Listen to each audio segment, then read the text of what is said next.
কেমন আছেন সবাই? আশা করি ভালো আছেন। আজকে বৃহস্পতিবার 12 জুন 2025 প্রথম আলো নিয়ে হাজির হয়েছে।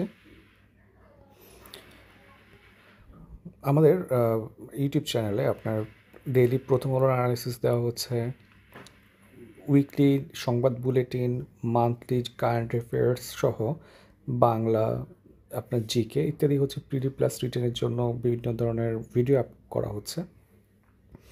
তো আপনারা এই ইউটিউব চ্যানেলটা সাবস্ক্রাইব করবেন এবং হচ্ছে শেয়ার করবেন বন্ধুদের সাথে। এছাড়া আমাদের 47 বিসিএসের জন্য একটা ব্যাচ চলমান আছে। এখানে 4টা বিষয়ের উপর আপনার ক্লাস হচ্ছে। একটা হচ্ছে আপনার বাংলাদেশ, ইন্টারন্যাশনাল, ইথিক্স এবং জিওগ্রাফি। টোটাল 70 মার্কসের উপর কোর্সটা। সো আপনি যদি এটা করেন, আশা করি 47 বিসিএসে আপনি অনেক এগিয়ে থাকবেন। চলুন আমরা দেখি যে 51% মেয়ের বিয়ে 18-র আগেই। আমাদের সবচেয়ে বড় সংকট হচ্ছে এটা, যে আপনার বাল্যবিবাহ এবং কিশোরী মায়ের চক্র থেকে বের হওয়ার নজির বিশ্বে আছে, বাংলাদেশ বের হতে পারছে না। বাংলাদেশ কিন্তু আপনার দক্ষিণ এশিয়াতে 1 নম্বরে আছে। জিনিসটা খুবই ভয়াবহ। এবং হচ্ছে আপনি জানেন যে আপনার হচ্ছে যেই ধরনের সামাজিক নিরাপত্তা খাতে যেই ধরনের আপনার সাপোর্ট দেওয়া হয়, যেমন হচ্ছে সন্তান সম্ভব বা যে মা আছেন বা আদার যেই সহায়তা দেওয়া হয়, এই ক্ষেত্রে আপনার মিনিমাম হচ্ছে বয়স হচ্ছে 18 হওয়া লাগে। এখন দেখেন আপনি হচ্ছেন অলরেডি হচ্ছে তারা মোটামুটি 16-17-এ বিয়ে করতেছে, কিন্তু তারা কোনো ধরনের সাপোর্টও পাচ্ছে না।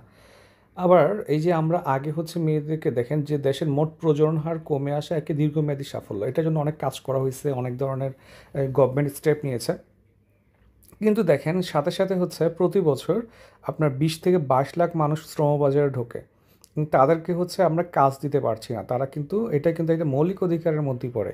রাষ্ট্র আপনাকে চাকরি নিশ্চয়তা দিতে হবে, রাষ্ট্র সেটা দিচ্ছে না। এখন দেখেন যে আমাদের আমার যেটা মনে হয় আর কি, আমাদের সবচেয়ে বড় সংকট যেটা, সেটা হলো যে আমরা আপনার দেখা যায় যে আমরা একক কোনো প্রজেক্ট নেই। যেমন ধরুন হচ্ছে আমি জনসংখ্যা কমানোর প্রজেক্ট নিলাম, যে ঠিক আছে আমি জনসংখ্যা হচ্ছে 5 বছরে 5 কোটি কমাবো। তো এখন আবার জনসংখ্যা যখন আমি কমাবো, আমরা যখন হচ্ছে যেমন এখন দেখেন, এখন হচ্ছে ডেমোগ্রাফিক ডিভিডেন্ডটা হচ্ছে একটু কমা শুরু করছে, ডিক্লাইনের দিকে। এরপরে হচ্ছে আমার কি বাড়বে, এরপরে আমাদের বাড়বে হচ্ছে আপনার এলডারলি পিপলের সংখ্যা প্রচুর বাড়বে। তখন হচ্ছে আমার বয়স্ক রোগীর সংখ্যা বাড়বে, আমাদের হসপিটালগুলোতে হচ্ছে সেটার জন্য প্রিপেয়ার করা লাগবে। কিন্তু দেখা যাচ্ছে যে আমাদের ওই ধরনের কোনো ধরনের প্ল্যান নেওয়া হয় না। এটা একক সিঙ্গেল ইন্ডিভিজুয়াল প্ল্যান নেওয়া হয়। কিন্তু প্ল্যানগুলো নেওয়া উচিত হচ্ছে আপনার কম্বাইন্ড প্ল্যান, যে আমি যদি হচ্ছে এটা করি তাহলে এটা হবে, তাহলে এই প্ল্যানগুলো নেওয়ার সময় সবগুলো রিলেটেড ব্যাপারে প্ল্যান করা লাগবে। যাই হোক, এগুলো আস্তে আস্তে বাংলাদেশের আরও সচেতন হওয়া উচিত, কারণ জনসংখ্যা এখন 17-18 কোটি।